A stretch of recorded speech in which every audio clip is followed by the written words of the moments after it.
So, Module 5 is about stereochemistry. So, the first concept that we need to make sure we get is chiral versus achiral. So, a chiral molecule or object is not superposable on its mirror image. It is asymmetric.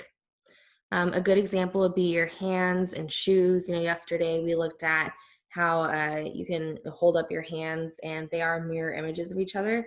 But if you try to put them on top of each other, they're not going to line up. So I actually created an animation of that here. If you try to line them up, they're not actually going to be superposable. You can take them and match them together along the mirror face. But if you try to line them up with the same, with their tops on top, they're not going to line up because they are not the same object. They are mirror images. So shoes are a good example because, your left shoe is not going to fit your right foot comfortably and vice versa. An achiral molecular object is superposable on its mirror image. So it has a plane of symmetry. A good example would be like a water molecule or socks. You can take a sock that you might have worn on your left foot and move it to your right foot. It's going to fit the same unless it's like one of those toe socks or something.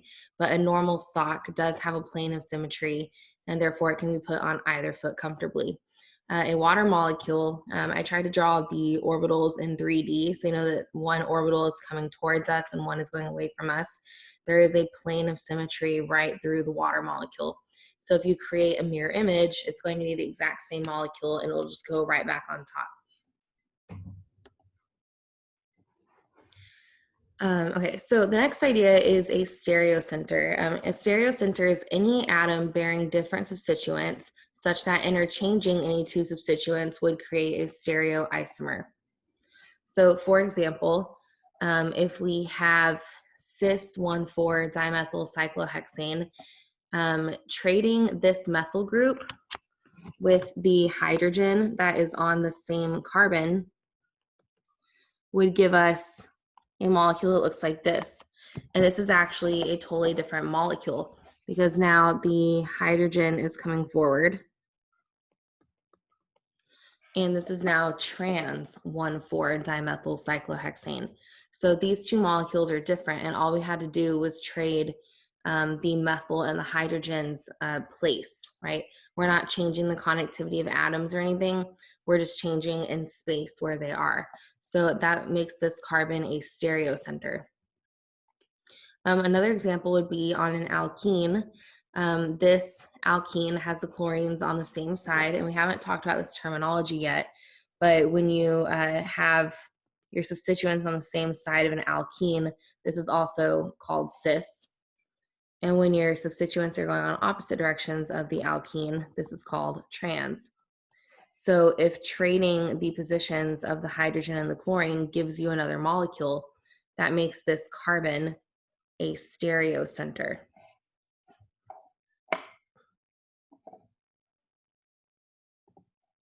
Now, chiral carbon or chiral center is a specific type of stereocenter. So it's kind of the same idea, but it's a little bit more specific. So a tetrahedral sp3 carbon atom that is bonded to 4 different groups is the definition of a chiral center. Commonly, an asterisk or star is used to indicate a chiral center. So for example, in this molecule 2-butanol below, we have a chiral center, so it's marked with an asterisk. This carbon is a chiral center. The reason it's a chiral center is that it has 4 different groups attached to it. It has a hydroxyl group, it has an ethyl group, it has a methyl group, and a hydrogen. So these are 4 different things attached to the carbon. So even though these are both carbon atoms, that doesn't matter because an ethyl group is different from a methyl group. There is no plane of symmetry running through this molecule. So this is a chiral carbon. Any molecule that has only one chiral center is automatically chiral. because in order to have a chiral center, it must have this carbon that is lacking a plane of symmetry. Therefore, the molecule will actually be chiral. There's no attendance code yet. When we go to Top Hat, we'll have an attendance code. But for now, you're just listening so that you can answer the questions. Okay. Are there any questions about this so far?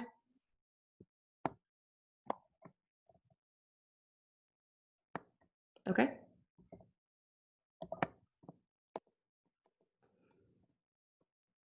So chiral molecules, again, chiral must be asymmetric. Achiral is symmetric.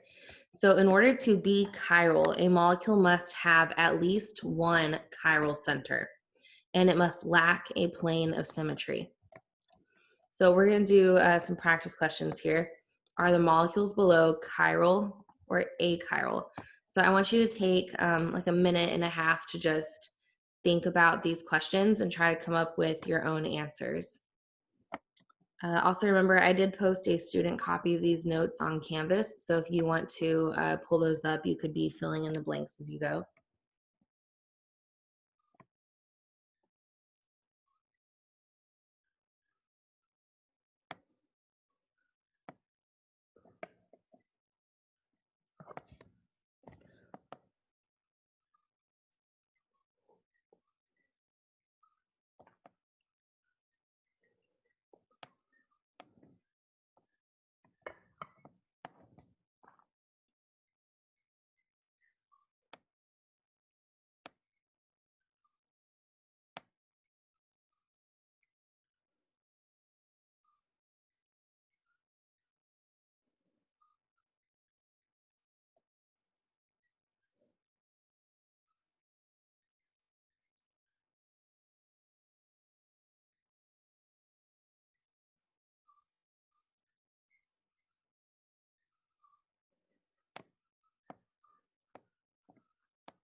Okay, so if I were working on this question alone by myself, the first thing that I would do would be to go through and see which of these molecules have chiral centers. Because if they don't have any chiral centers, they cannot be chiral molecules. So let's look at our first molecule. Does this molecule have any chiral carbons? No. No, it's kind of drawn in a tricky way, right? Like I indicated stereochemistry, I'm showing that it's tetrahedral, but this carbon is bonded to a chlorine, a hydrogen, and two identical methyl groups. So that's only three different items that it's connected to. So this molecule does not have a chiral center. Therefore, the molecule itself must be achiral. Okay, does the next molecule have a chiral center?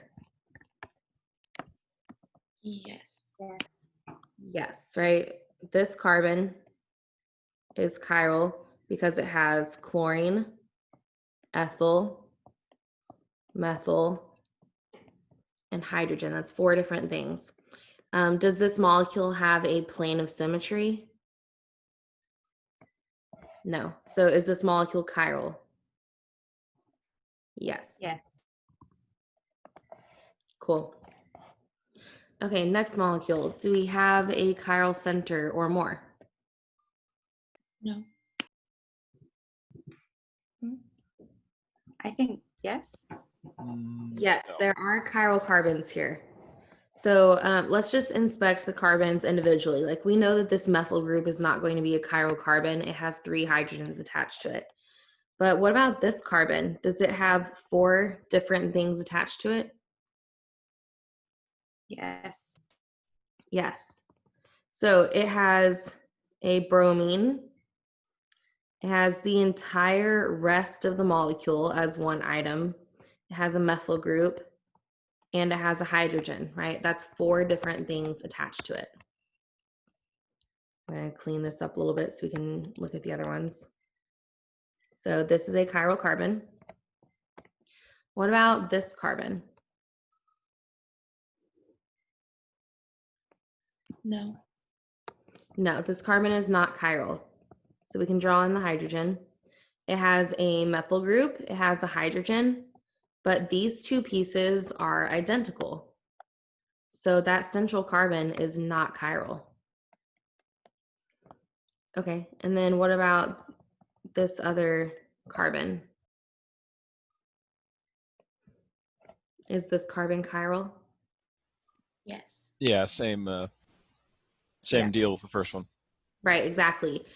Which is ultimately the issue with this molecule, right? Because these two carbons are identical. This is a plane of symmetry. So we have a molecule that has two chiral carbons, but is the molecule itself chiral?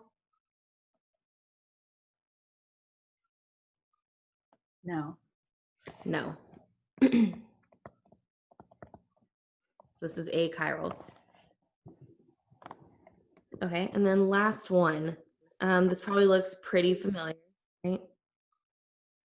So we have this So, carbon here.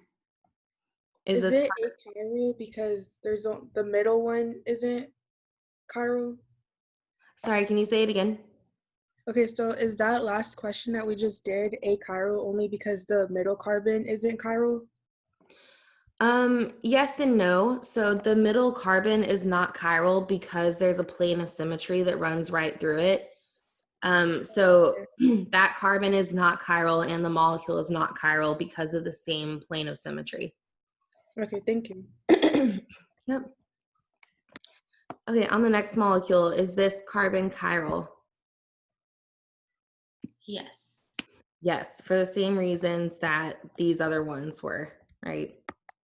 It has 4 different things attached to it. Let's go to the carbon on the right. Is this carbon chiral? Yeah. Yes. Okay, and now the trickier question. Is this carbon chiral? Yes. Do these two sides match exactly? No. So then are they 2 different things? Yeah, so this ends up being chiral because the stereochemistry here is different. So is this molecule chiral? Yes. Yeah. Yeah, we do not have a plane of symmetry here. So this molecule is chiral. So it can be like it can have chiral centers, but as long as it has a plane of symmetry, then that makes it achiral. Exactly.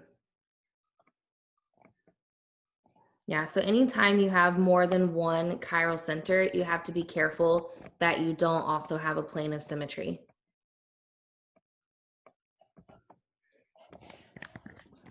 Okay, so this chiral and achiral molecules makes more sense today than it did yesterday. Yes. Yeah.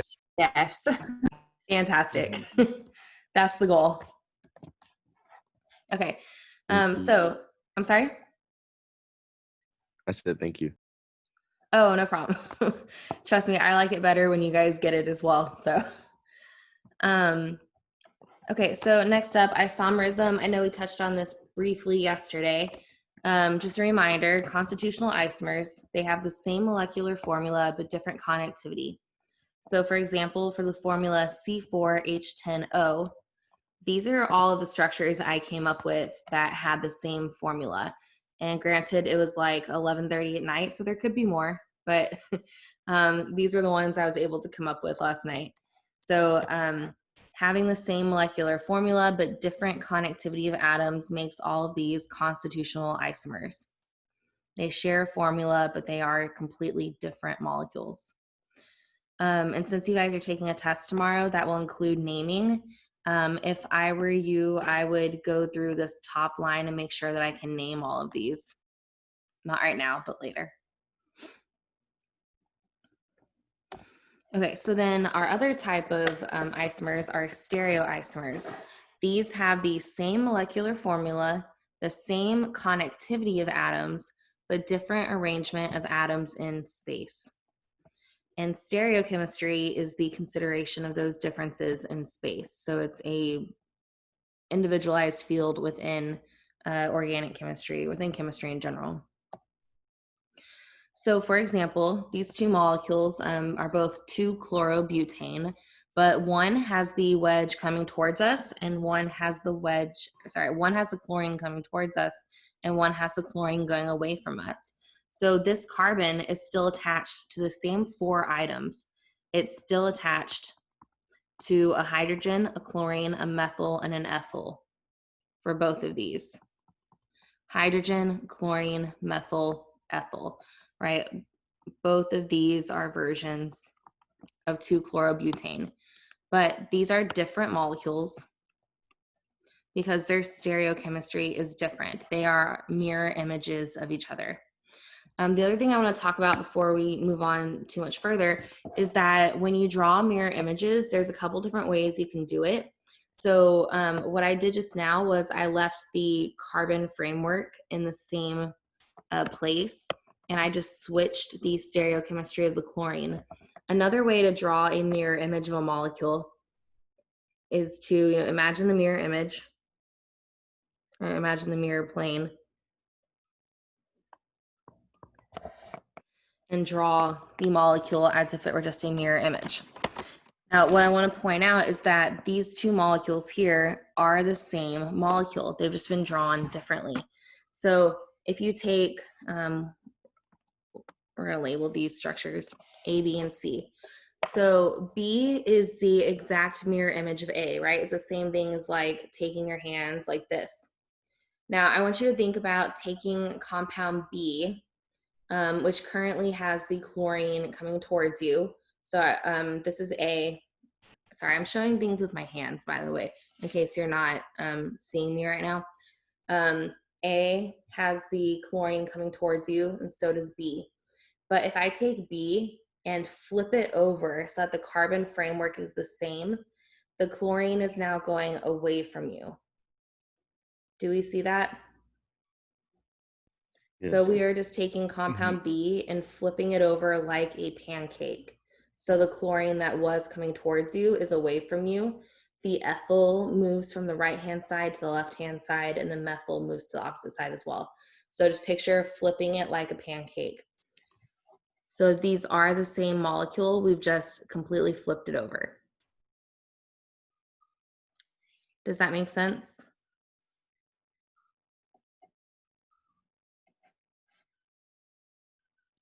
Yes. Yes. Okay, if it doesn't make sense, definitely take your hands and like point one finger away from you and then try flipping it in front of you. That can help make sense. When you don't have an actual like model set like what I have sitting next to me, you can always use your hands to do like pretty similar things.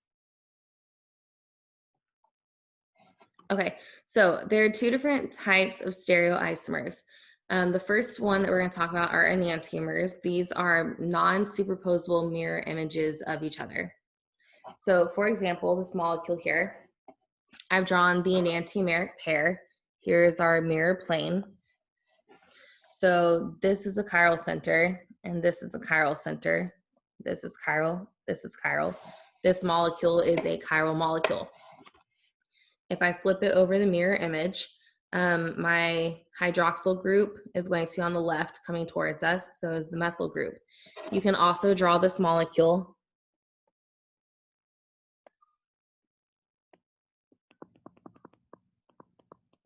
like this, where you flip the stereochemistry of both groups. That would also get you the enantiomer. Also in this chapter, anytime that I draw 2 structures that are identical, I box them so that you can keep that straight. So these are the 2 different ways that you can draw an enantiomer. You can either draw the obvious mirror image, or you can flip the stereochemistry of all of the chiral centers. Does this make sense? But they still, and they're still chiral centers even though you flipped it, correct? Right, because we have not changed the fact that this carbon is attached to 4 different things. What we have flipped is the designation of the chiral center, which is something we're going to get to in a couple minutes. So for now, just we've changed the directionality. And then a simpler example down here, 2-chlorobutane. Again, It's the same example from the previous slide. These are enantiomers of each other because we have flipped the stereocenter.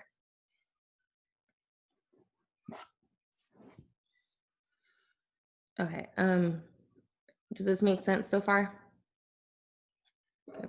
And the reason that these molecules are not the same, even though the hydroxyl group and the methyl group are in the kind of same place, is that if you were to lift this molecule and set it on top of this one, you would have a situation where you had your carbons all lining up, but the hydroxyl group, you would have one pointing up and one pointing down.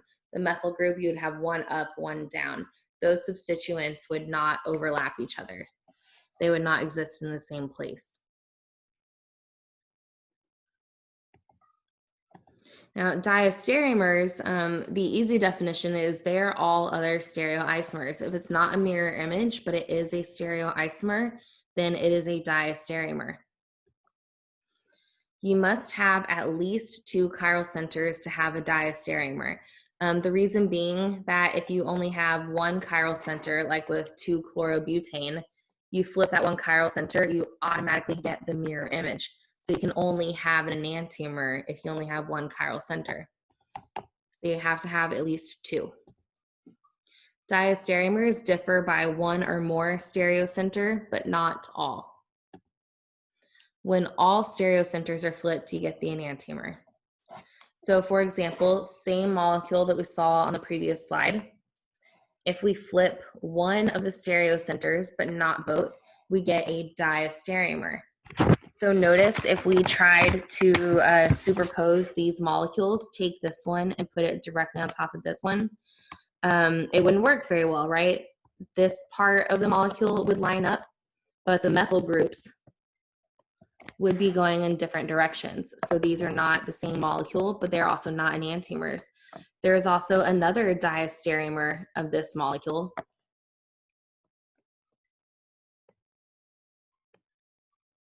which would be having the hydroxyl group go back and keeping the methyl group forward. So the relationship between these 2 molecules is diastereomer. The relationship between these 2 molecules is diastereomer. But notice that when I drew the other diastereomer, the relationship between these 2 is an enantiomer. So the wedge turned to dashes, the dashes turned to a wedge. These 2 are mirror images of each other. So there's always multiple pairs of isomers possible when you have more than 1 stereocenter. And we'll get to, there's a mathematical way to determine how many stereoisomers are possible. It's really easy math. It's the only math I can think of that we do in OCHEM. Does this make sense? Okay, there's another example on here. I'm going to erase our cyclohexane group here. So in this molecule, we have 3 stereocenters.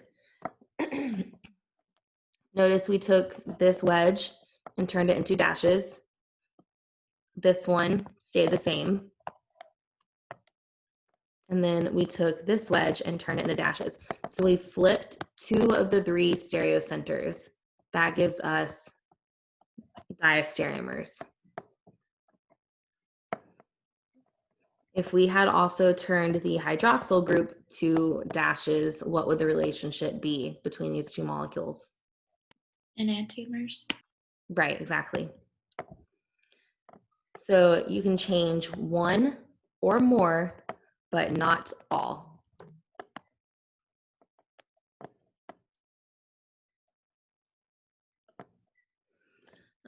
Sometimes people change or write it out as you can change 1 to n-1, where n is equal to the number of stereocenters.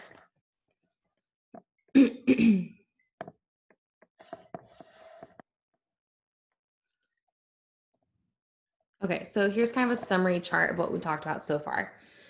Isomers all have the same molecular formula. That's kind of the definition of an isomer. But then you have 2 different varieties of isomers. Going to the left, if the connectivity of atoms changes, you have constitutional isomers. If the connectivity stays the same, but the arrangement in space is different, you have stereoisomers. Next over, if you have mirror images, they are enantiomers. If you're comparing two molecules and they are not mirror images, but they fulfill all the other requirements, they are diastereomers. Also, please note that isomerism in any form is a relationship between two or more molecules. So you can't have like one single molecule and say, this is an enantiomer. Sure, it could be, but you have to be looking at two molecules and comparing their relationship in order to say that. So it's just like, I have a little sister and I could say, I'm a sister, but that doesn't mean anything to you unless I'm like, I'm a sister to my sister, right? Having my sister is what makes me a sister. And I have two stepbrothers. So we have those relationships, right? You're not a sister on your own if you don't have any siblings, right? So it's a relationship. Speaking of stepbrothers, my youngest one is actually currently taking OChem 1 at Texas A&M. So I'm still waiting for him to call me with questions, but I guess he doesn't want to. It's fine. I tutored his girlfriend last semester. He'll ask me for help one day. So anyway, does stereochemistry equal chirality? We've already kind of seen the answer to this, right? We looked at a molecule that had two chiral centers. But stereochemistry does not necessarily equal chirality. So for example, these two molecules here, they are alkenes. They do not have sp3 carbons, so they do not have any chiral centers, but they do have stereocenters, right? So this carbon and this carbon, the directionality of this bond does make a difference as to what this molecule is. So if we draw the mirror image of this molecule and this molecule, we can see that they are mirror images, but they're also identical. This is just this molecule turned around, right? If you just turned it 180 degrees, you would see that it's actually the same molecule because this molecule lay flat in your hand. Same with the other one. If we just took it and kind of cartwheeled it over, it would be identical. All right, so these are the exact same molecule. But these two are diastereomers. Does this make sense? So remember, diastereomers are all stereoisomers that are not mirror images. So you do not have to have chiral centers necessarily in order to have a diastereomer. You just have to have multiple stereocenters. So also these molecules are achiral because they do not have chiral centers.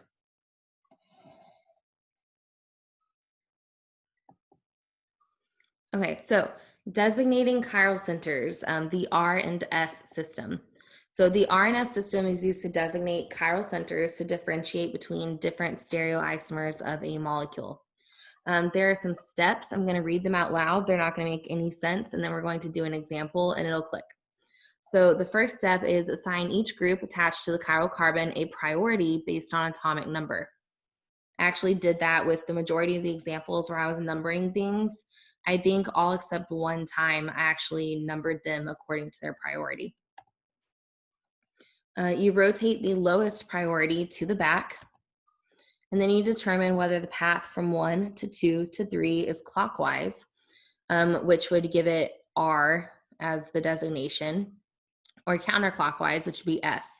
So R not only is clockwise to the right, technically, like if you were turning a wheel clockwise, you would turn a bus or car to the right, but it comes from the Latin rectus, which means straight, or counterclockwise.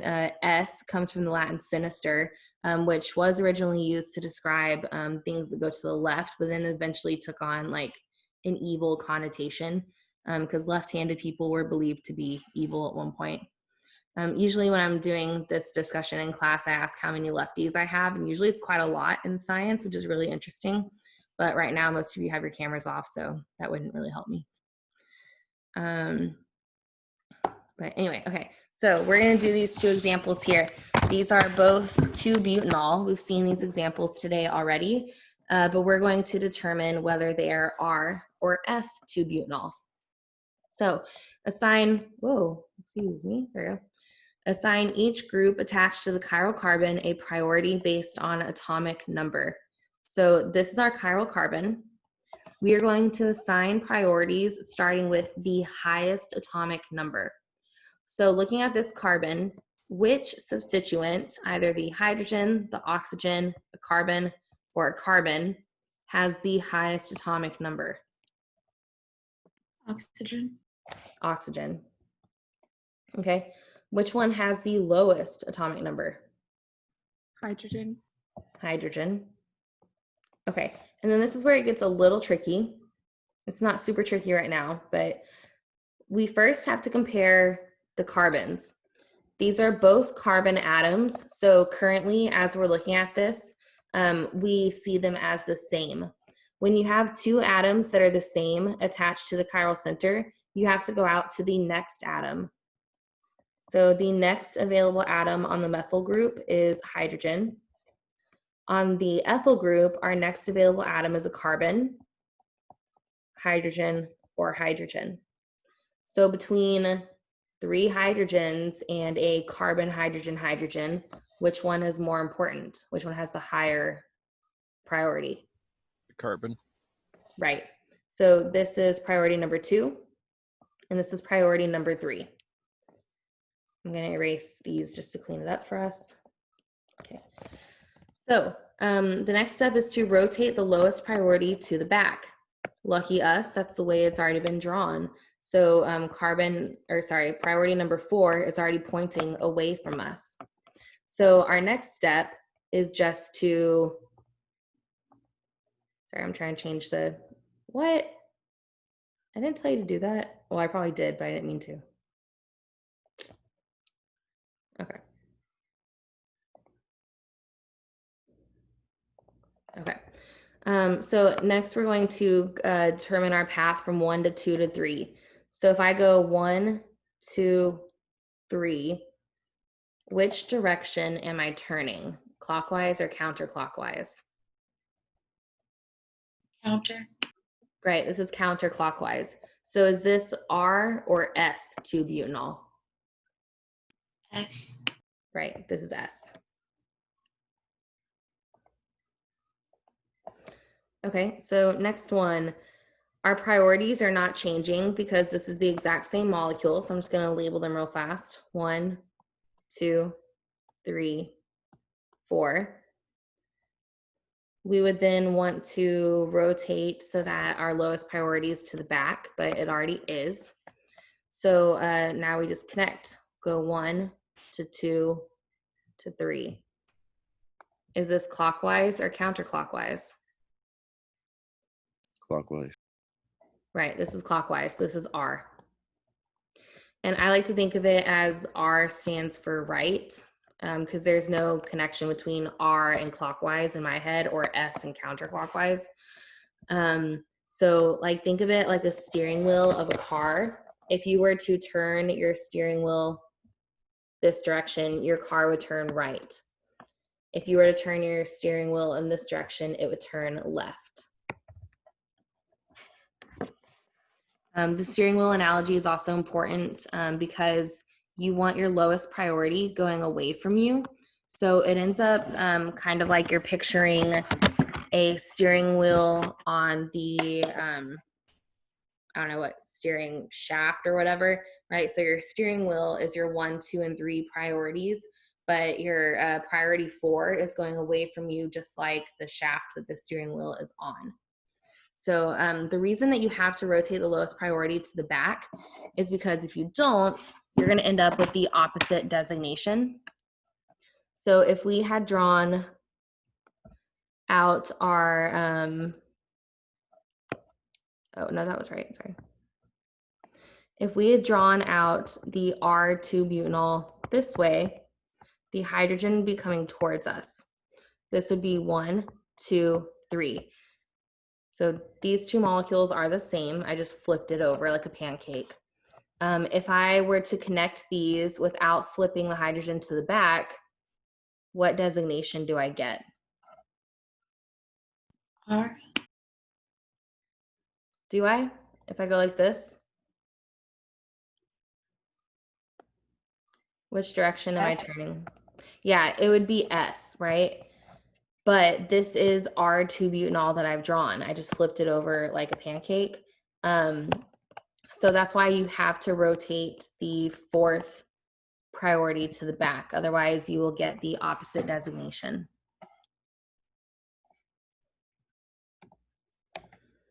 Okay, there's one more rule here, and then we're going to do some practice questions.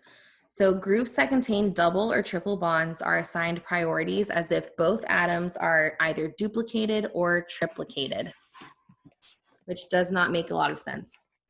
But we're gonna do examples together.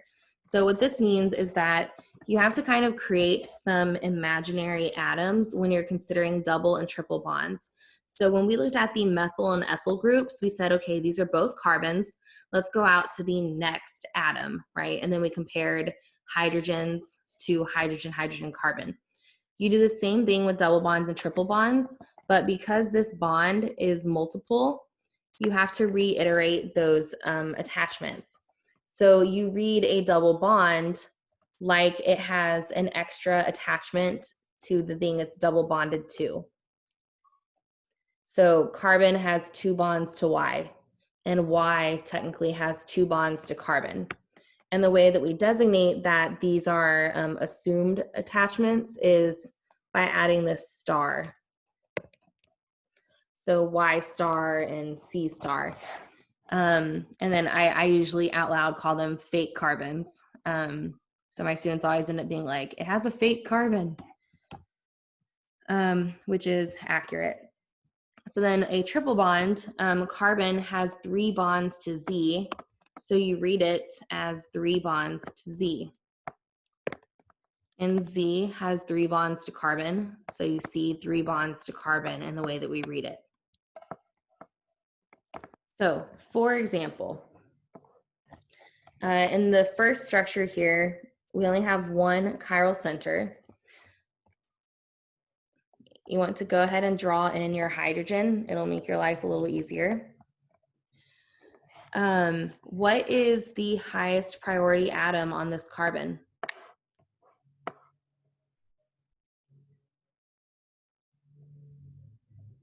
Chlorine. Chlorine. And our lowest priority is always the hydrogen if we have one. So now we have to compare carbon to carbon. I'm gonna go ahead and zoom in. I did it earlier on accident. There's got to be a way.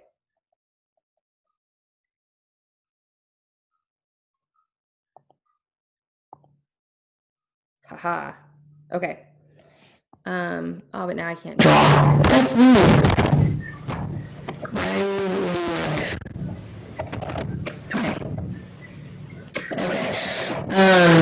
Well, I can't zoom in like I want to, but that's okay. So we are comparing keyboard. Oh no. Okay.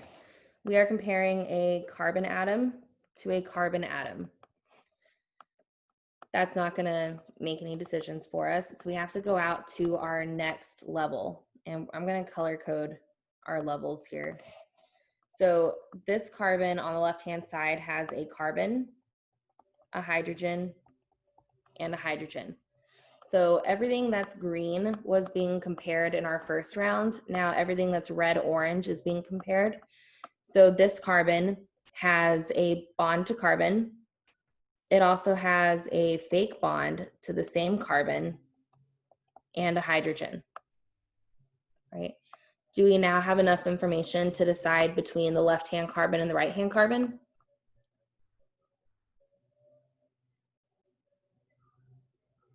Yes. Yeah, so what's gonna have the priority? The carbon with 2 carbon bonds or the carbon with 1 carbon bond? The carbon with 2. Right. So this is going to be priority number 2, and this is priority number 3. Priority number 4 is already to the back, so all we have to do is determine the rotation. So 1 to 2 to 3. What direction is this? R. Right.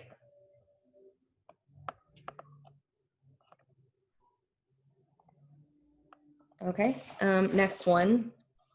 We have 1 chiral center. The part of these is really obvious already, right? Oxygen is number 1, hydrogen is number 4. But now we're comparing carbon and carbon again. So we have to go through and figure out, what our next level is.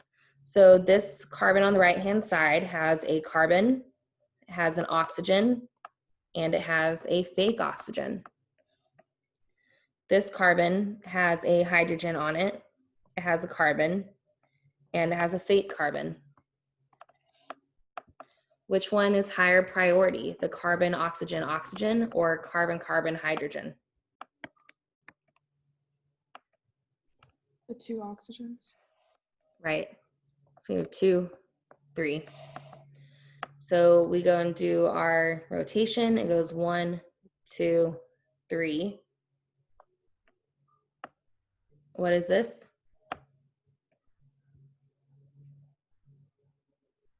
Another R. Right.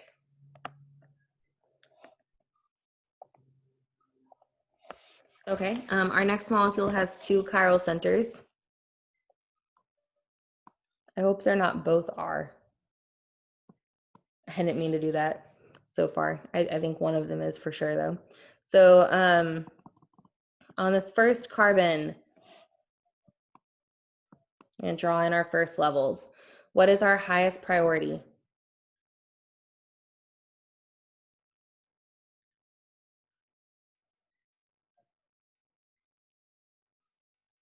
Bromine. Bromine. Hydrogen is automatically number 4. Okay, and then we have carbon versus carbon. Oops. Oops, sorry.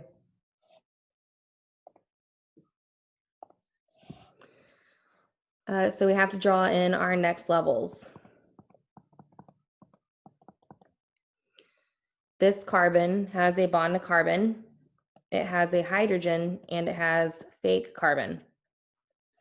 So what's our high priority? Is it the right-hand carbon or the left-hand carbon? Right hand. Right.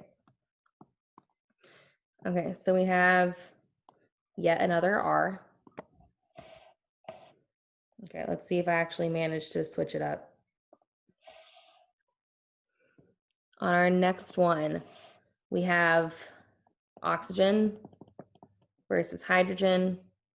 I'm going to change this to a green carbon now and a green carbon. Okay, what is our high priority?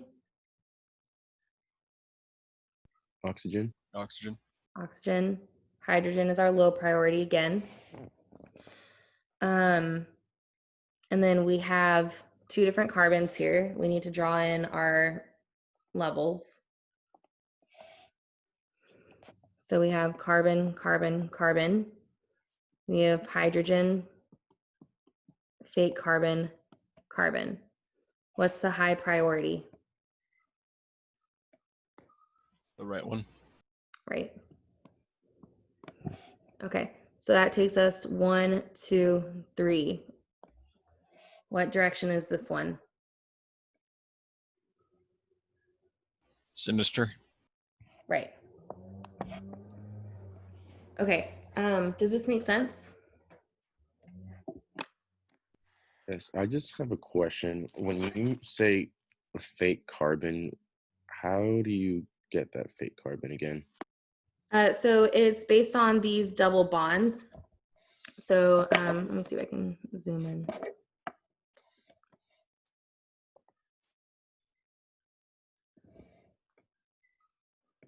Well, I made a mistake. I tried to zoom in and I froze it.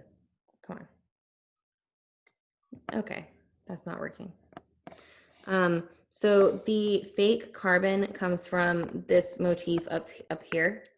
So when you're trying to read a double bond, you know that it has one bond to the thing that it's attached to, but you have to assume another bond. And this is just for prioritizing. Like basically we're trying to say like it has 2 bonds to Y, so we're going to represent that visually so that when we're trying to determine our priorities, it's a little simpler. So if you look at the example down here, we had this carbon that had a bond, double bond to oxygen. So we drew in another bond to oxygen so that we could compare COO versus CCH.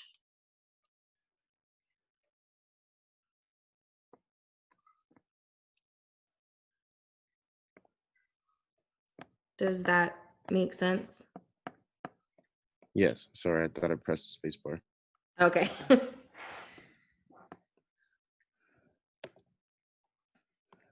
Okay, so I'm going to put you into breakout rooms. I want you to look at this problem. So go ahead and screenshot it. Screenshot or scribble it down real fast, but make sure you copy it down correctly. With this problem, there are a couple different ways you could do this. You could either try to rotate it in your head so that, or draw it out in a different way so that the carbon skeletons match and you can just compare the directionality. Or the more straightforward way would be to look at the designations and see if they match or not. So you could start by assigning R and S.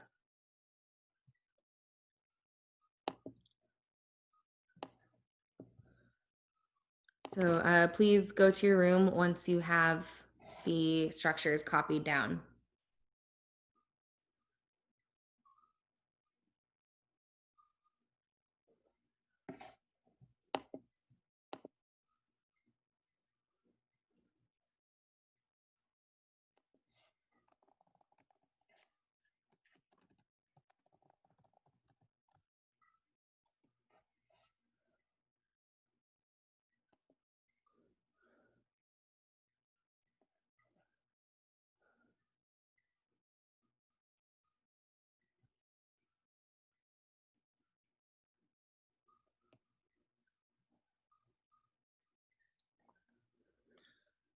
Okay, please go to your breakout rooms.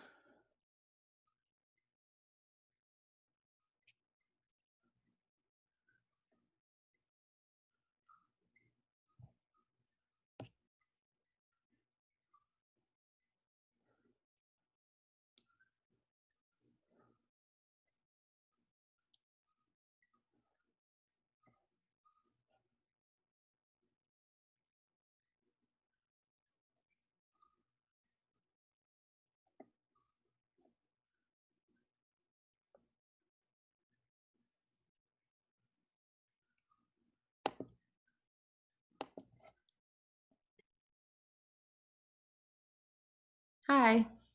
Oh, did we get kicked back out? No, we're in the breakout room. So Oh, okay. yeah, it just says it's being recorded because I'm recording, so it's now recording this. Sorry. I'm trying to go back. The definitions are new, so I'm trying to go back and find them so I can be sure what the heck I'm doing. Yeah. Are you gonna go over this one all together? Yes. Yeah, we're gonna go over it together. I must have. Yeah, I think probably the easiest way is to go through and designate R and S and then compare them. Oh, really? Yeah, so if one of them is RR and the other one is SS, that would make them opposites of each other. So what would that make them? Diastereomers, enantiomers, what would it be? I have no idea. Well, so remember diastereomers have one but not all different, right? So if they're both opposite each other, what must it be? So if they were both like clockwise and the other one was counterclockwise, then they wouldn't be because they would both have flipped. Right. Right. So what would that make them? In enantiomers? Yes. Yeah. Okay. Yeah. And then So- if you get one that's RR and one that's RS, then they must be diastereomers. Or if it's RS and SR, those would be enantiomers because they would be opposite. So you want to Opposite. compare the carbons with the same connectivities. Okay. So then, so does it matter that like, because the bromine, it is on the little one tilting towards us, and then on the other one, it's just on the plane. Does that? No, so that matter? doesn't, not really, as long as you know where your hydrogen is and you correct for that. So if you have to draw your hydrogen on a wedge, you need to rotate it in your head so that it's going to the back. Because then it's still connected to the hydrogen, the bromine, the carbon, and then the carbon chain. Right. Okay. Yeah, we are going to do this as a group. So if you get a little stuck, that's fine. So then the bromine would be 1, hydrogen would be 4. Mhm. That one would be 2. I wish we could share screens on this. It would be so much easier to like draw it where we could see each other. Yeah. Does any of that make sense, Sydney? Sorry, I don't want to leave you out of the conversation. No, you covered a lot. Thanks. All right, I'm going to go hop in a different breakout room. Well, thank you. No problem. Oh, I'm so sorry. I accidentally clicked a button. Oh, no, that was me. Oh, okay. I thought I Oh. clicked it. I was like, oh no. No, it's my fault. Any room that I hop into automatically gets recorded. But Okay. I try to remember to cut these out of the recordings so that we're not sharing it if you don't want to. Okay. So I was thinking that these might be enantiomers only because they were on the same carbons and they still had the same forward and backward OH and BR. Oh, actually, they're not because BR is not the same. Just kidding. Right. And then also you have to look at the fact that the carbon skeleton has been flipped a little bit. So on the left-hand structure, the methyl group is going up, and on the right-hand structure, it's going down. And that does actually make a difference. So what you want to do is try to figure out the designations like R and S, and then compare from there. Okay. I looked at it wrong the first time. I was thinking they were on the same one, but they're not. Yeah, that's what makes this problem kind of tricky, but we'll go over it as a group in a couple minutes. So are they constitutional isomers? No, they're not because the connectivity is the same. So if you go through starting from the left-hand side, look at that stereochemical carbon with the bromine on it. That carbon has a methyl group, a hydrogen, a bromine, and then the entire rest of the molecule, which is the same. And then if you look at the stereochemical carbon with the oxygen on it, it has the OH, it has a hydrogen, it has a methyl, and then it has all the rest of the molecule. So these molecules are not constitutional isomers. They are either enantiomers, diastereomers, or identical. Okay.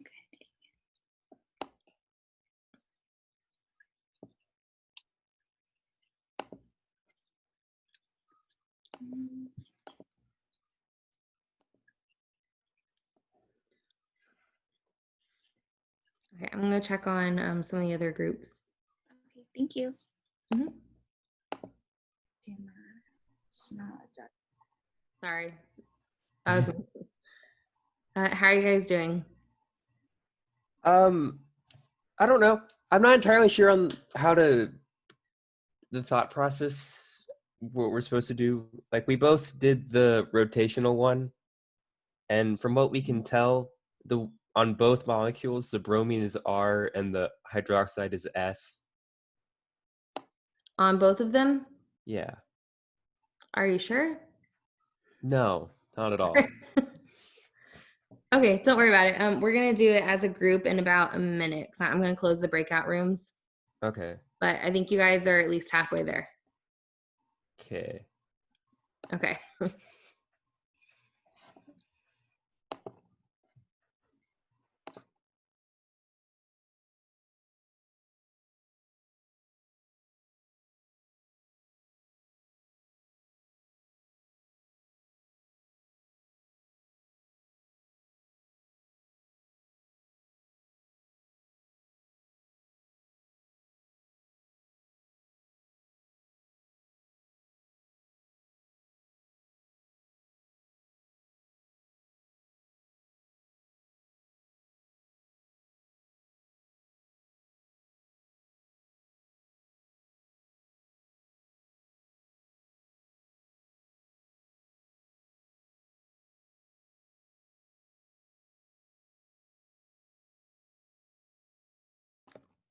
Is everyone back from their breakout rooms?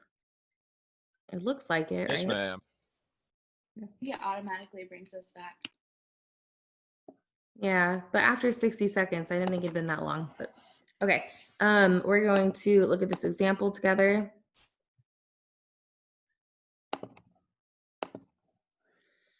So, what do we think so far? Did anybody come up with an answer that they feel good about?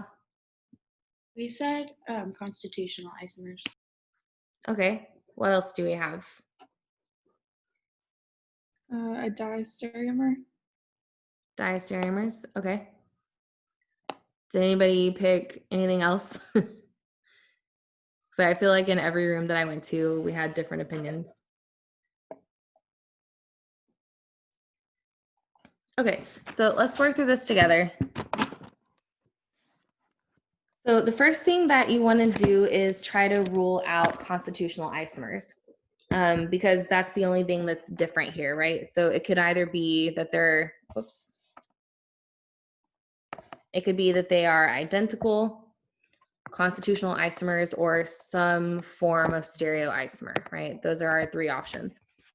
So for constitutional isomers, they would have to have different connectivity entirely, right? So what I would first do is try and decide like what would be the IUPAC name of this. If you, like if that's the only way that you could see this. So what is the longest continuous carbon chain in the molecule on the left? 6. 6. And am I going to number from the left or the right?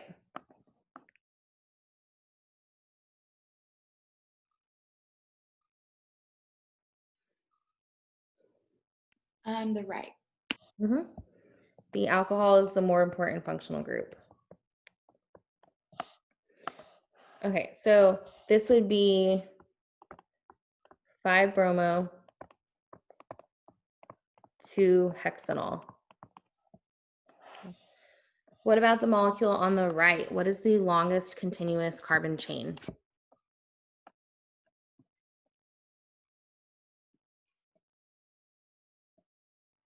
6. 6. 6. And am I going to number from the left or the right? Right. Mm-hmm. Okay, so based on the looks of this, I'm seeing 5-bromo, 2-hexanol. So are these constitutional isomers?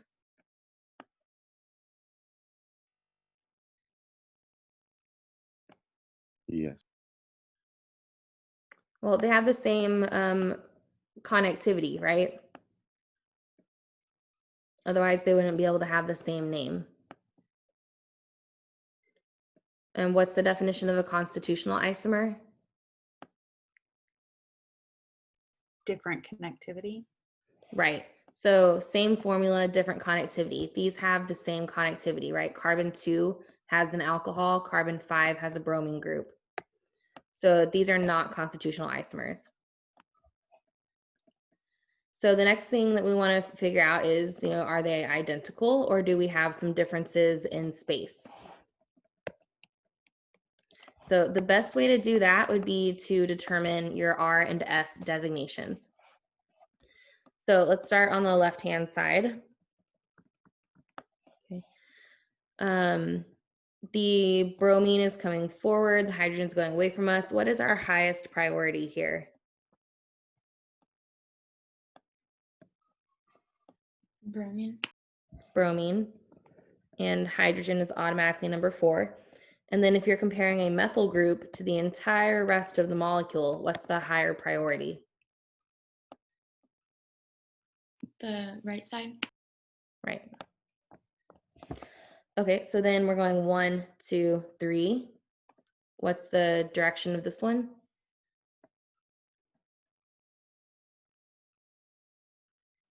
Clockwise. Right. So is that R or S? R. R. Okay. And then next one, our hydrogen is coming out at us. And it doesn't matter if you draw it off to the right or if you draw it off to the left, it wouldn't change it as long as you drew it on a wedge. So priorities, what's the highest priority on this carbon?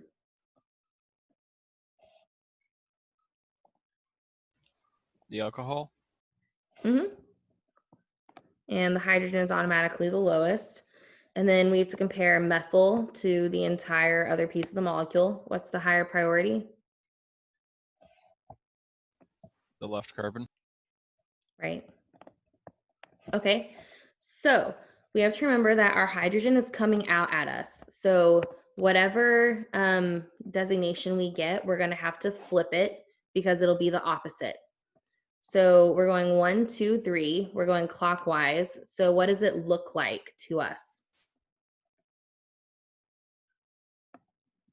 R. Yeah, it looks like R. But since the hydrogen is coming out at us, we have to flip it. So what is it actually? S. S.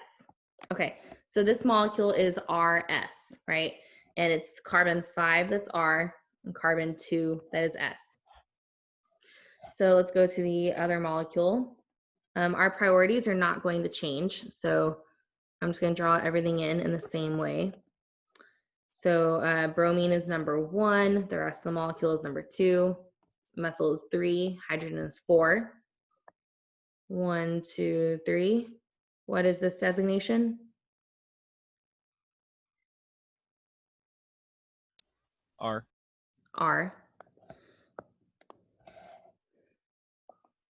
And then on the other one, our designations are the same again, or our priorities at least. So we have 1,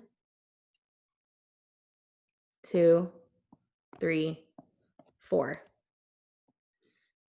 It looks like what? S. S, but our hydrogen is coming out at us, so we need to flip it. So what is it actually? R. R. Okay, so we have a molecule that is RS and the other one is RR. So the 5th carbon is the same, but we changed the stereocenter of the 2nd carbon. What does that make their relationship? Diastereomers. Exactly.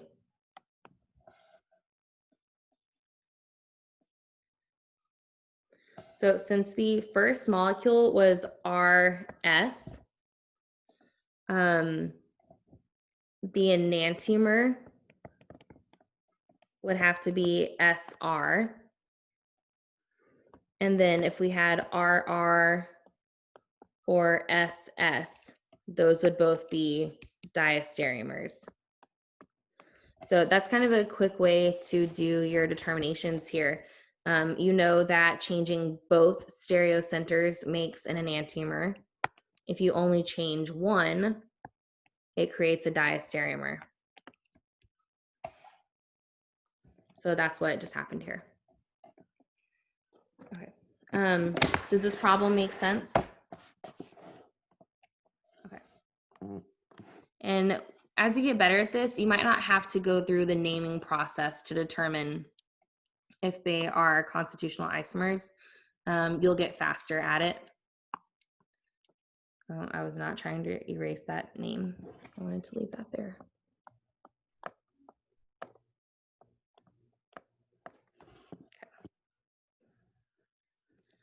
Okay, so this next idea is a pretty quick one. So there's 2 different types of configurations or designations. So an absolute configuration is your R and S designation. If you look at a chiral center and say this is R, that is absolute. Relative configuration is when you're comparing two molecules that do not have the same things attached to them, but three of the groups are in the same configuration. Three of the same groups are in the same configuration. So these two molecules have A, B, and C, and they're in the exact same pyramidal arrangement, but X and Y are different.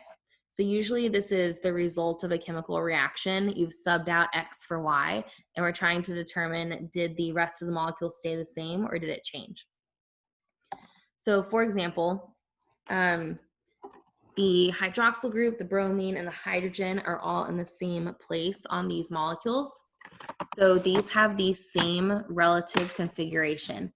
But do they have the same absolute configuration is the tricky part of the question here. So on this molecule, what is our highest priority?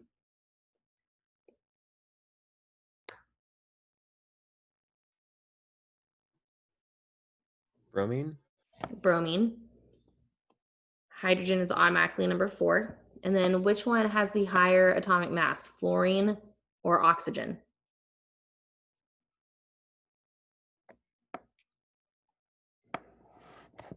Fluorine? Fluorine. Okay, so hydrogen is pointed to the back, so this makes it pretty easy. What is the absolute configuration of this molecule?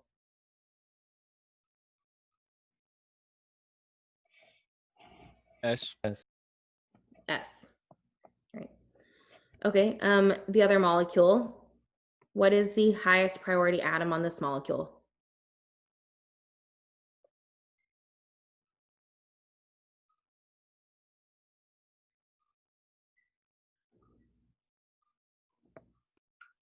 Is it iodine?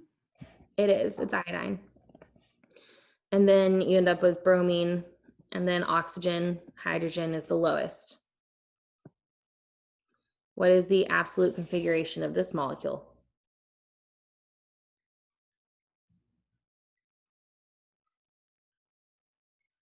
S. I mean R, sorry. Yeah, it's R. So these have different absolute configurations, but their relative configuration is identical.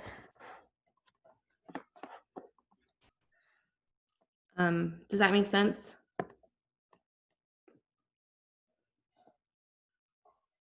We don't use this a lot. So it's just if 3 of the groups stay the same and they're in the same spot, they have the same relative configuration. But absolute configuration could be different. Okay, so next we're going to name compounds with chiral centers. So what I want you to do right now is just spend the next 2 minutes coming up with the IUPAC name. And don't worry about the chiral centers yet. Just come up with the basic IUPAC name for all 3 of these compounds. I'm going to give you about 2 minutes to do this.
Okay.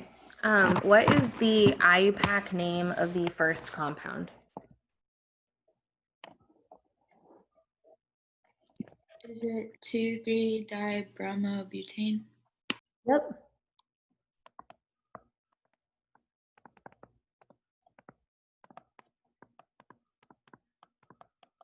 Okay. What is the IUPAC name of the second compound?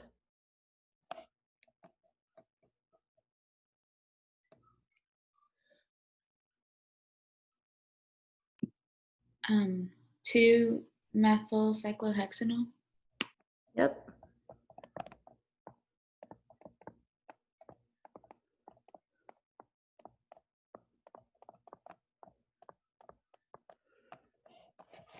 Okay, from somebody different, what is the third compound's IUPAC name?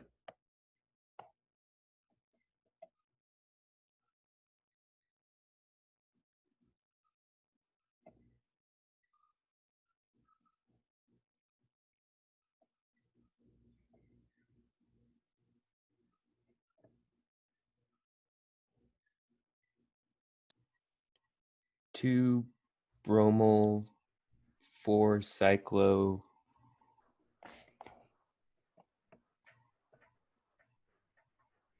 3 butanol. Really close. So we have 2 bromo, 4 chloro, 3 pentanol. You said cyclo, but I think you meant chloro. And then there's 5 carbons, right? Okay, so the next thing we have to do is add in stereochemical designations. So I'm going to speed through this just because we're starting to run out of time. But on this carbon, the priority is bromine. And then we have the rest of the molecule, then methyl, and our hydrogen. So this stereochemical designation is R. And then on the second one, we have bromine, the rest of the molecule, hydrogen, and our methyl group. It looks like S, but since the hydrogen is coming towards us, it's actually R. So the way that you add in the chiral centers into the name is you indicate in the front of the name in parentheses that carbon 2 is R and carbon 3 is R.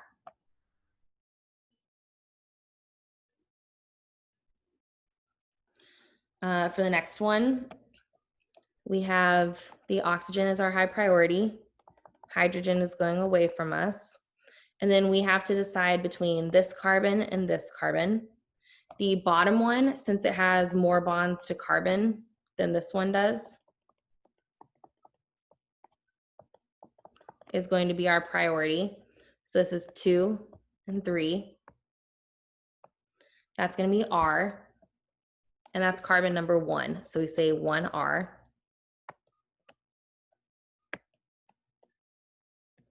Clean up everything around here. On the bottom one, our priorities are a little bizarre. So we have carbon versus carbon versus carbon. We can't make any decisions. We have to go out to the next level. So we have oxygen, carbon, hydrogen, or we have,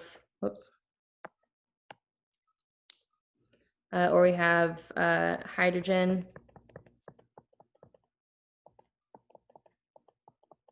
and hydrogen and carbon. So we have to decide between carbon, oxygen, hydrogen, carbon, hydrogen, hydrogen, or hydrogen, hydrogen, hydrogen. That makes the top one our priority, followed by the one to the left and the one in the methyl group. So this makes it S. So we write 2S.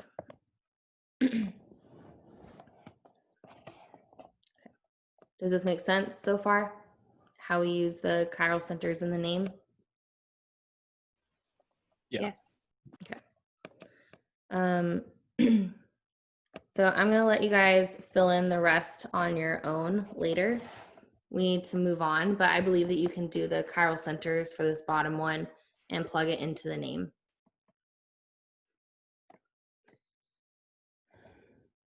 Okay. So identifying all possible stereoisomers. A common type of test question is you're given the name of a compound or the flat structure of a compound and asked to draw all the stereoisomers. So the number of stereoisomers possible is equal to 2 to the nth, where n is equal to the number of chiral centers. So if you have 2 chiral centers, you have 2 to the second stereoisomers possible, which is 4. So for example, we have the structure of cholesterol. This one's a little crazy. How many chiral centers are there in this molecule?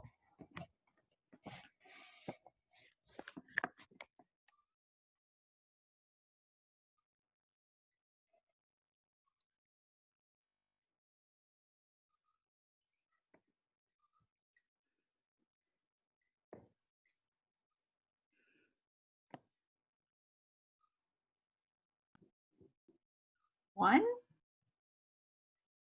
on the alcohol? No, it's actually a lot more than that. So this carbon is chiral, but so is this one, so is this one, so is this one.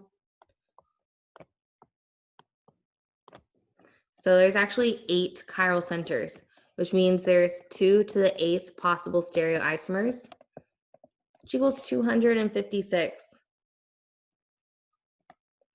So I would never ask you to draw all the possible stereoisomers. That would be insane.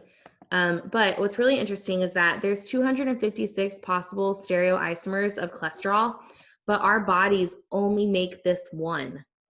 How cool is that? Like our enzymes are so stereochemically controlled that they only create this one. Okay, now a more reasonable example, dibromopentane. We are going to first draw out dibromopentane, 2,3-dibromopentane flat. How many stereoisomers, or sorry, how many stereocenters are in this molecule? I know that I haven't indicated any directionality, but that doesn't matter. How many chiral centers?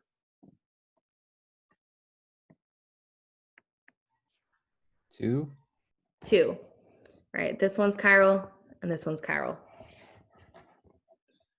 Okay, so if there's 2 chiral centers, how many stereoisomers are possible?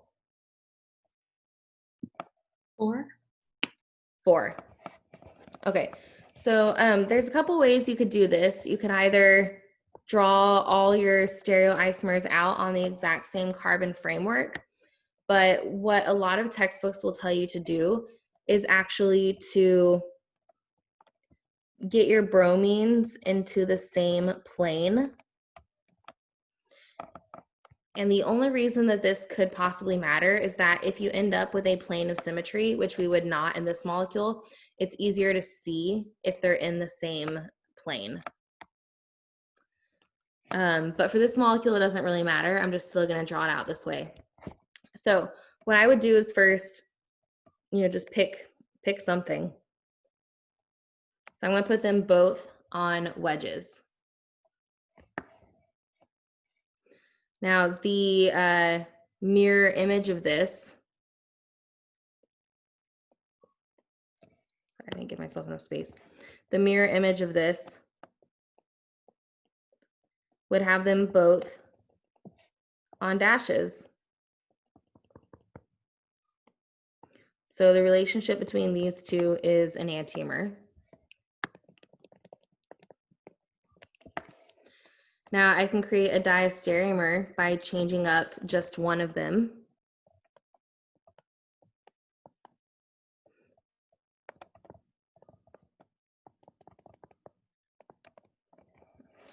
Or I could have changed up the other one.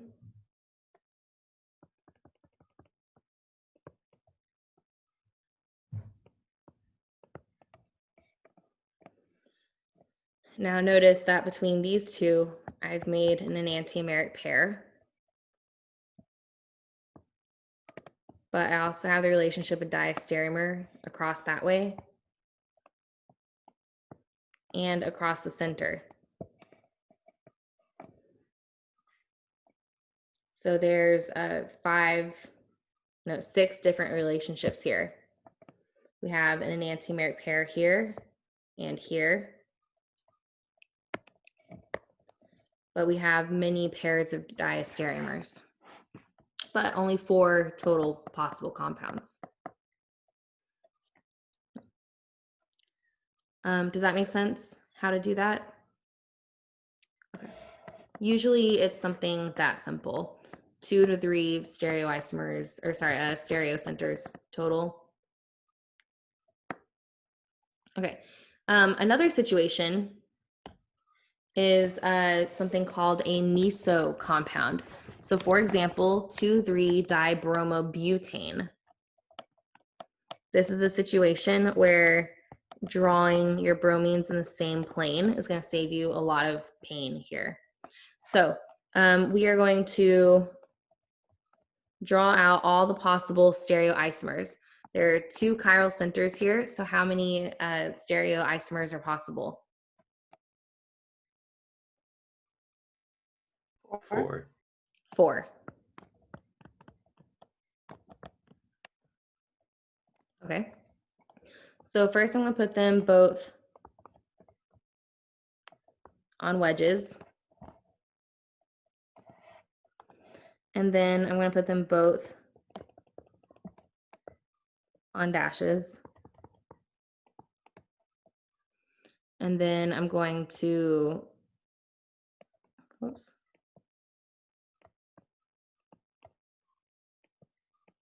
Change just one. And then I'm going to change the other. These 2 are enantiomers of each other. There's all sorts of diastereomeric relationships across here. Does anyone see an issue with this?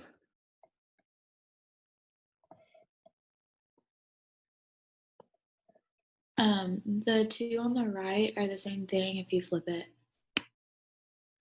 It's actually the 2 on the left. The 2 on the right are actually different molecules. Because if you took them and tried to overlay them, the bromines would be going in opposite directions. But if you flip-flopped this one, you would get the top molecule. So these 2 are actually the same molecule. So how many stereoisomers are actually possible of 2,3-dibromobutane? 3. 3, right. So that's the trick of a meso compound. So I made a model of this for you guys. So we have, let me use the different ones. Okay, so we have our 3 different stereoisomers here. If the blue spheres are bromines, the bromines were coming out at you, and then we drew another, can everybody see me? I don't know if me turning off the screen share helps, but the 2 blue ones are coming out at you. But if you flip the molecule over, they're going away from you, right? So the going away and the coming towards you molecules that are on the left are actually the same molecule, just pancaked, right? So just because I toss it in the air and catch it some way doesn't mean it's a different molecule. And the reason that we drew the bromines in the same plane is because when they're not in the same plane, that's actually kind of hard to see that they're the same molecule. And then the other 2 molecules there are actually these 2 models. And these, no matter how hard you try, are not going to ever line up with each other. So that's why the other 2 are actually different. So if you have the bromine coming towards you, one coming away from you, towards you, away from you, just like we did on those other 2, they're never going to overlay. They'll never superpose each other, even though they are mirror images. Oh, whoops.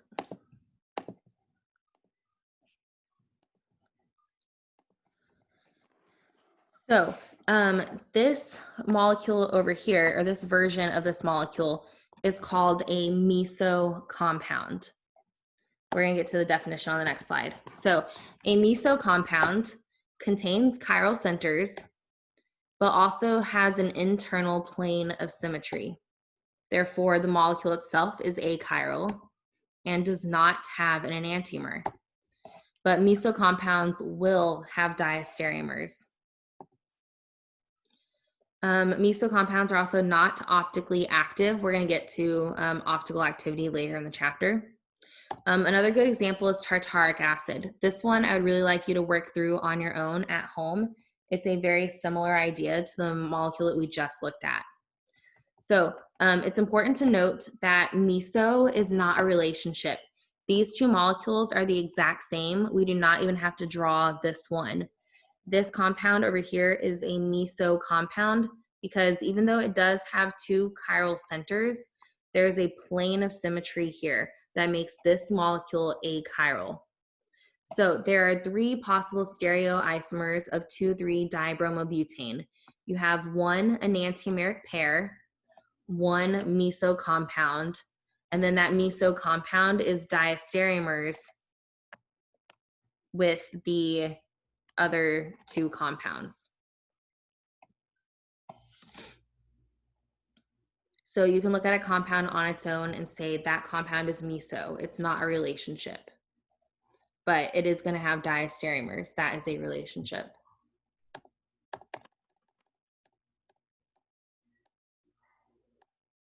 Okay, this next idea is the Fisher projection. We're not going to spend a lot of time on this, but Fisher projections are a different way of looking at molecules. So you can look at the sawhorse formula of a molecule, which is this right here. They call it that because it looks like a sawhorse. And if you imagine your eye looking at this molecule from up above, what you would see is this. The methyl groups would be pointing down away from you. The bromine and the hydrogen would be coming out at you, and this hydrogen and bromine would be coming out at you. So this is a top-down view of the molecule on the left. The Fisher projection takes all of that stereochemistry and turns it into flat lines. So when you see a Fisher projection, you are meant to imply the downward motion of the up and down lines and the upward motion of the side-to-side lines. We're not going to use Fisher projections really in this class, but they are commonly used in biology. So anytime you look at a linear sugar, carbohydrate, protein, they're typically drawn as a Fisher projection. Okay, this is the last idea we have to get through. It's 11:34. I might go over a little bit. You're welcome to leave at 11:40. We did not get to the top hat questions. That's okay. You're welcome to leave at 11:40, but I'm going to keep talking about these stereoisomers of cyclic compounds just because that's the most difficult idea left in this chapter. The rest of it you can just read through on your own, and it's just some basic ideas. So cyclic compounds, their stereoisomerism is a little challenging. So if you were to look at this 1,2-dimethyl cyclopentane, you could have the methyl groups trans to each other, and then you would have an enantiomeric pair. I drew the enantiomeric pair in two different ways here. So this is the same molecule, but I drew it the second time with the carbons staying in the same places and just flipped the stereochemistry.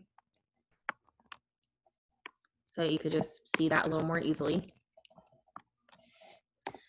You can also have the methyl groups cis, but if you do, we do have two chiral centers, but we also have a plane of symmetry.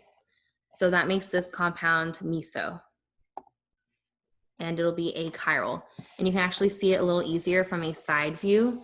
If you were looking at the molecule from this direction, the two methyl groups would be going up, the two hydrogens are going down. It's pretty clear that there's this mirror plane through the molecule that makes it achiral and meso. But remember, these versions over here are not meso. They are chiral molecules. So that's one thing that you have to be wary of with cyclic compounds. Meso comes up a lot more often with cyclic compounds. Okay, and then we have these molecules that we were kind of looking at yesterday. I drew two naked chair conformers for you so that we can go over putting the substituents on a chair again. So we have a cis 1,4-dimethyl cyclohexane. I drew them up, so I'm going to draw my methyl groups up again. So one can be equatorial, one is going to have to be axial because the up positions on these carbons dictate that, right? The down positions look like that.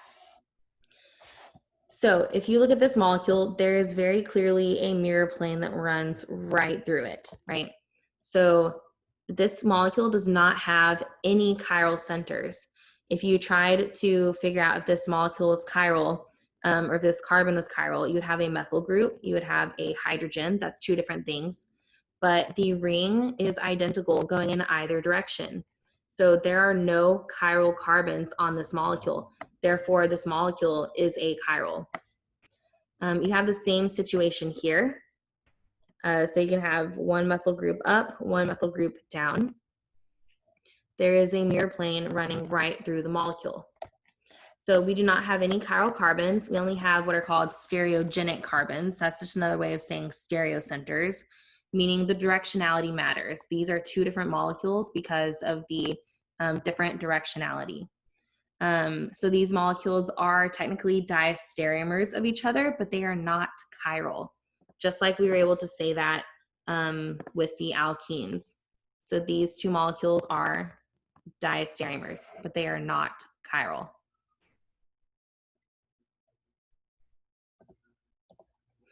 In this next example, we have our two methyl groups going up from the molecule.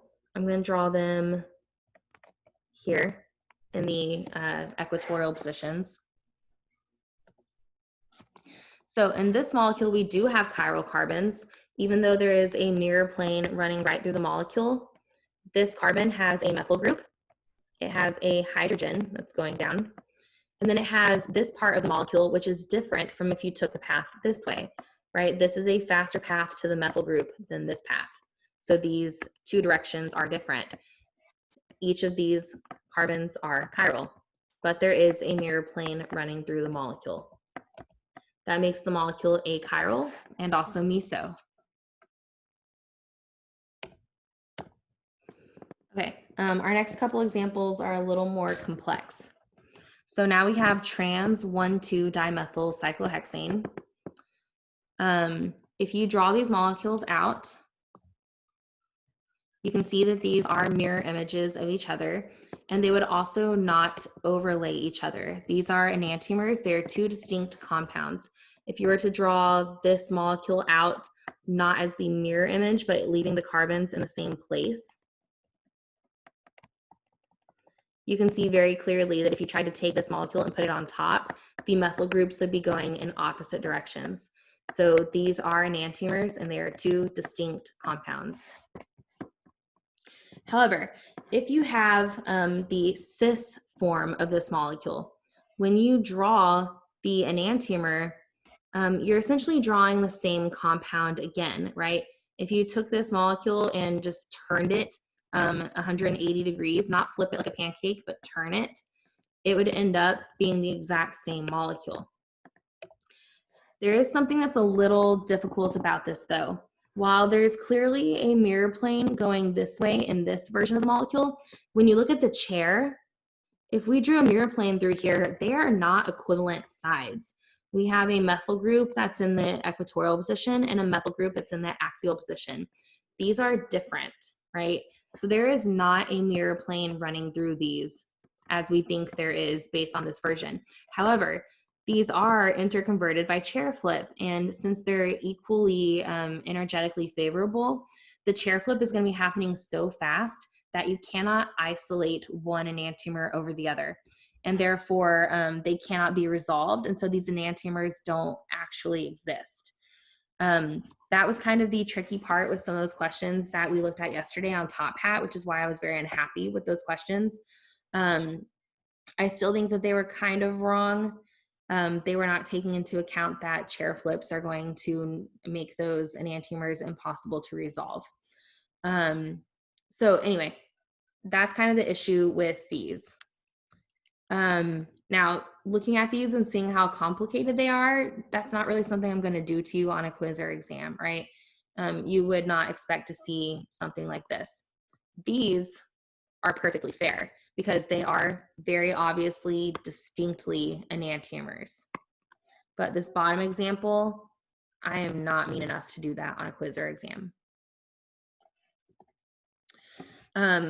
So that's it for the challenging stuff in this chapter. This is actually where I'm going to end it. I'm just going to flip through this real fast and show you what's coming up. There are some properties of stereoisomers to read through. It's not difficult stuff. You're going to read about optical activity. This is something that you use more in the organic lab, but it's kind of a fun thing to read through. There's this concept called enantiomeric excess, which is just a quick calculation, and that's actually it for this slideshow. So the thing about enantiomeric excess is that it's not as straightforward as you think it is, but if you read through it, you will get it, I promise. And you're welcome to ask me questions about it. What I will do is film the rest of this presentation and post it later today. But right now, I'm not going to keep you another 10 minutes. But I will film it and post it for you, and I will post this lecture once it's done exporting. So is this going to be on the test tomorrow? Like all this excess and stuff like that? No, I never test over enantiomeric excess or optical activity. It's just stuff that you should know if you leave organic chemistry.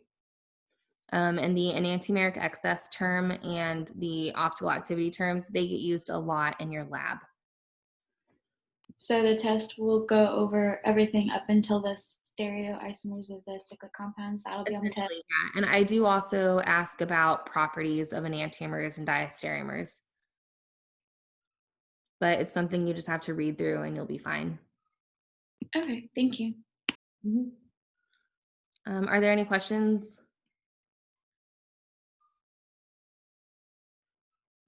Okay, cool. I will see you guys tomorrow for your exam. Thank you. Mm-hmm.